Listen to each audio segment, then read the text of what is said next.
Rusia, 38 tahun, warga Dusun 1B Desa Purwodadi dalam Kecamatan Tanjung Sari memohon keadilan kepada pemerintah atas kejadian yang menimpa anak gadisnya. Diketahui dari keterangan Rusia, anak gadisnya yang bernama Herning Liraningsih, 16 tahun. Dan juga temannya bernama Lia Aprilia, 16 tahun, warga Kabupaten Tanggamus. Dijemput secara paksa oleh majikannya berinisial RR di rumah Rusia pada hari Rabu tanggal 5 Juli tahun 2023 sekira pukul 15.30 tanpa sepengetahuannya. Herning Liraningsih alias Ning dan Lia Apriliani alias Lia merupakan asisten rumah tangga yang bekerja di rumah RR warga Jalan Pulau Nias, Kelurahan Sukabumi Kecamatan Sukabumi Kota Bandar Lampung. Begini kronologi kejadian penjemputan paksa Ning dan Lia yang dilakukan oleh majikannya. Anak saya sedang tidur di kamar paling belakang, dan langsung dijemput paksa oleh RR selaku majikannya, dengan menggunakan kendaraan roda 4 warna silver tanpa sepengetahuan saya. Pada saat itu saya langsung cari motor untuk mengejar, tapi nggak kekejar. Kejadiannya sekitar pukul 15.30 waktu Indonesia Barat, ungkap Rusia kepada wartawan, Sabtu, tanggal 8 Juli tahun 2023. Anak saya bekerja sebagai art di rumah bapak itu. Sebelum dijemput paksa, anak saya pernah cerita bahwa dia sering menerima perlakuan tidak baik oleh majikannya, jelasnya. Rabu malam sekira pukul 19 waktu Indonesia Barat, kami bersama Pak Kades, Pak Kadus, dan Pak Babinsa, datang ke rumah Bapak RR tersebut, untuk melihat kondisi anak saya dan musyawarah agar anak saya bisa dibawa pulang ke rumah, tapi tidak diizinkan, ujar Rusia. Saat bertemu dengan anak saya di kediaman RR saya dan aparatur desa hanya boleh melihat dari jauh, itu pun cuma 2 menit, nggak boleh kami ajak ngobrol. Katanya saya tidak ada hak untuk bertemu dengan anak saya. Karena menurutnya, dia yang kasih makan, imbu dia. Anak saya bisa dibawa pulang dengan membayar 6 juta, dikasih waktu 1 hari untuk menyiapkan uang tersebut, kalau tidak anak saya akan dipenjarakan, ungkap Rusia sambil meneteskan air mata. Jangankan bayar 6 juta, buat makan saja susah, sehari-hari pekerjaan suami saya hanya buruh di gudang kopi, lanjut dia. Sampai detik ini saya belum bisa komunikasi dengan anak saya. Saya sudah 2 kali mediasi, yang pertama didampingi oleh aparatur desa dan yang kedua bersama aparat kepolisian Polda Lampung, namun anak saya tetap tidak diperbolehkan pulang oleh RR, sehingga saya melaporkan kejadian tersebut, ungkapnya. Rusia berharap, pemerintah dapat membantu anaknya, agar bisa segera kembali pulang ke rumahnya. Saya minta tolong kepada Pak Presiden, Pak Menteri, Pak Kapolri, Pak Kapolda dan kepada pemerintah Indonesia. Tolong bantu saya, untuk melepaskan anak saya dari RR, agar bisa kumpul lagi bersama saya, kata Rusia. Hal itu dibenarkan oleh Kepala Dusun Kadus 1B Desa Purwodadi dalam, Haryaif, kepada wartawan dia menyampaikan, bahwa benar ada warganya yang dijemput paksa oleh majikannya tanpa seizin dari aparatur desa. Sempat dilakukan mediasi namun tidak membuahkan hasil. Pada saat mediasi berlangsung saya melihat kondisi kedua anak itu tertunduk, sambil menangis, tutup Haryaif. Informasi yang berhasil dihimpun awak media, di lapangan bahwa pada saat kejadian penjemputan paksa yang dilakukan oleh RR disaksikan oleh beberapa warga. Bahkan salah satu warga sempat mempertanyakan dan melarang RR untuk membawa anak tersebut. Namun RR tidak mengindahkan, dan tetap membawa Ning dan Lia. Diketahui, RR berprofesi sebagai jaksa di wilayah Lampung. Sampai berita ini diterbitkan, kedua anak tersebut belum kembali kepada keluarganya. Husni Lantai News TV melaporkan. Anak saya, kata bapak itu anak saya bisa dibawa pulang, tapi saya harus... Selamat malam, Bu. Malam. Bu, terkait anak ibu yang katanya dijemput paksa oleh seseorang itu, Bu, bisa diceritakan nggak, Bu, kronologinya seperti apa? Iya, Bang. Anak saya tuh lagi tidur, Bang, di rumah, di kamar paling belakang, pintu semua saya kunci, pintu depan aja yang nggak saya tutup. Terus saya ke rumah tetangga sebelah, saya suapin anak saya makan. Terus habis itu jarak selang 10 menit, tetangga depan rumah saya itu teriak-teriak manggil saya.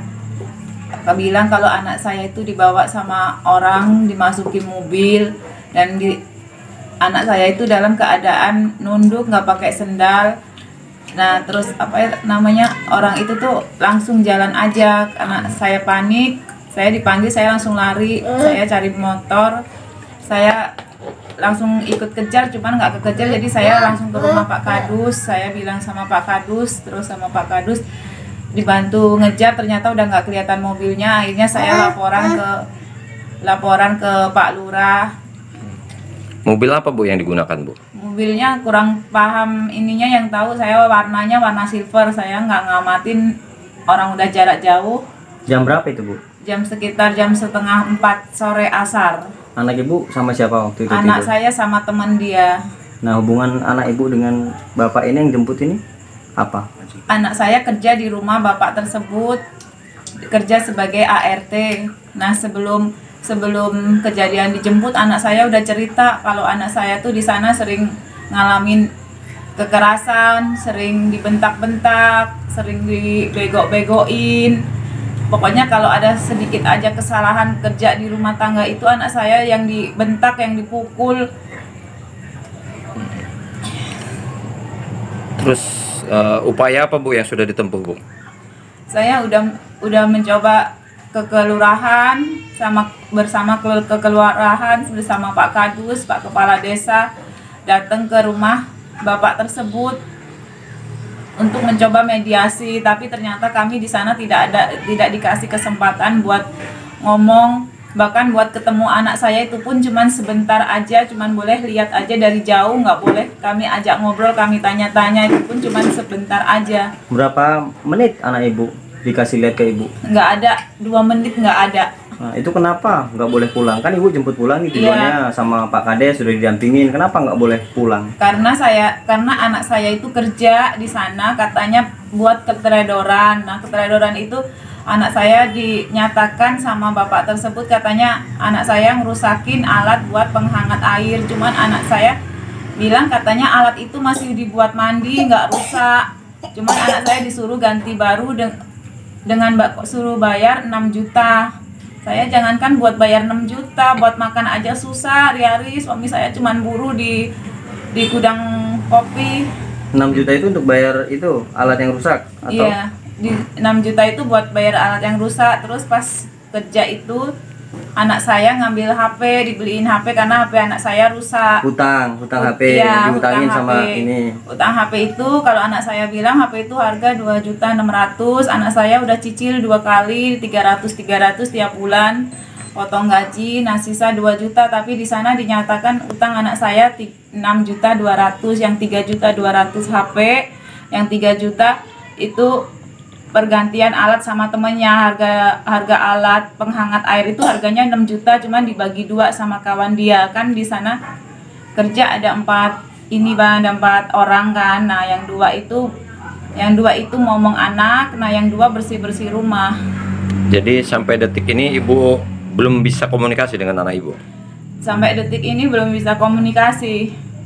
Terus upaya mediasi sudah berapa kali Bu? Saya udah mediasi 2 kali mediasi, dan yang pertama itu sama aparat desa. Nah, yang kedua saya udah kesana lagi, saya udah berupaya laporan. Terus Bu, harapan Ibu ke depan Bu? Harapan saya ke depan, saya minta tolong kepada Pak Presiden, kepada Pak Menteri, kepada Bapak Kapolri, Bapak Kapolda, kepada seluruh pemerintah Indonesia. Tolong bantu saya buat lepasin anak saya, buat biar bisa kumpul lagi sama saya. Waktu itu kejadian hari apa Bu? Waktu itu kejadian pada hari Rabu. Jam berapa itu kira-kira? Jam asar, setengah 4-an asar. Jadi harapannya supaya anaknya pulang Ibu? Iya, supaya anak saya pulang, karena saya di sana pun, saya kesana pun nyoba mediasi pun gak dikasih kesempatan ngomong. Yang ada saya malah dibentak-bentak sama bapak itu, katanya saya nggak ada hak buat ketemu anak saya karena anak saya dia yang kasih makan. Anak saya udah kerja di sana, dia bayar, makanya saya nggak diizinkan ketemu, nggak diizinkan ngobrol sama anak saya. Boleh dibawa pulang dengan syarat kami bisa mengembalikan uang tersebut. Anak saya, kata bapak itu, anak saya bisa dibawa pulang, tapi saya harus mengembalikan uang tersebut. Saya dikasih waktu 1 hari buat nyari uang tersebut. Kalau saya nggak nyari uang tersebut, Kalau saya nggak bawa uang tersebut ke sana, anak saya mau diselin, yang mau dibawa pergi nggak tahu kemana. Profesinya apa Bu? Bapak ini majikannya? Profesinya seorang jaksa. Udah berapa bulan kerja di sana anak Ibu? Anak saya kerja di sana udah 6 bulan. Umur anak ibu berapa, Bu? Umur anak saya 16 tahun. Oke. Oke, makasih Bu ya. Iya. Kita bermusyawarah, akhirnya malam itu kita berencana untuk datang ke rumahnya Pak Rido. Yang datang ini ibunya korban. Bu Rusia, Siapa? Bu Rusia. Rusia namanya ya. Warga kita ya Pak ya. Iya, warga kita. Nah, melaporkan ke Bapak, terus kemudian kita musyawarah di balai desa. Di balai desa. Terus kemudian menuju ke rumah oknum jaksa tersebut gitu Sekitar ya Pak ya. jam 7 lah, jam 7 malam kita berangkat ke rumahnya Pak Rido. Siapa saja yang ke sana? Bersama dengan Pak Lurah, ibunya si Herning itu Bu Rusia sama bapaknya. Sebelumnya Pak, Pak Rido ini ada izin nggak sih ke kita mengambil warga kita ini? Sama sekali nggak ada izin. Itu. Sama sekali nggak ada izin, RT pun nggak ada izin, dan kepada kami pun dia nggak ada izin. Tidak ada izin. Nah, setelah Bapak berkunjung ke Pak Rido itu ada apa ternyata setelah dikonfirmasi Pak Rido? Setelah saya datang ke sana, ya kami niatnya dari orang tua dan pemerintah desa, saya dan Pak Kepala Desa kan datang ke sana. Kami niatnya untuk melihat kondisi anak itu kan. Nah, setelah itu kami ingin bermusyawarah untuk membawa pulang anak itulah. Tapi ternyata di situ ada ucapan yang diucapkan sama Pak Rido bahwa anak itu diperbolehkan pulang apabila dia bisa membayar apa yang apalah Berapa Pak besaran bayar? sekitar 6 juta. 6 Nah, itu juta untuk bayar 200. apa itu? Itu untuk membayar alat yang dia rusakin, yaitu water heater, sama dia hutang Pak Rido itu buat beli HP sekitar 3 juta. Nah, hubungan anak Bu Rus ini dengan Pak Rido ini apa? Hubungannya Pak Rido itu majikan dia. Majikan dia. Anak ini usia berapa sih Pak? Anaknya Bu Usia Rus ini? sekitar 16 tahun. 16 tahun belum Iya. cakup umurnya. Ketika aparatur desa ke sana mencoba mediasi dengan Pak Rido tersebut, anaknya sempat ada di situ juga nggak? Ya sempat dihadirkan, cuman sekitar 2 menitan lah. Nggak Hanya berlama-lama. 2 Iya, menitan. sekitar 2 menitan. Sempat komunikasi, Pak? Komunikasi nggak komunikasi itu. Di pertemuan itu dari jarak jauh Iya, ya? tidak jauh.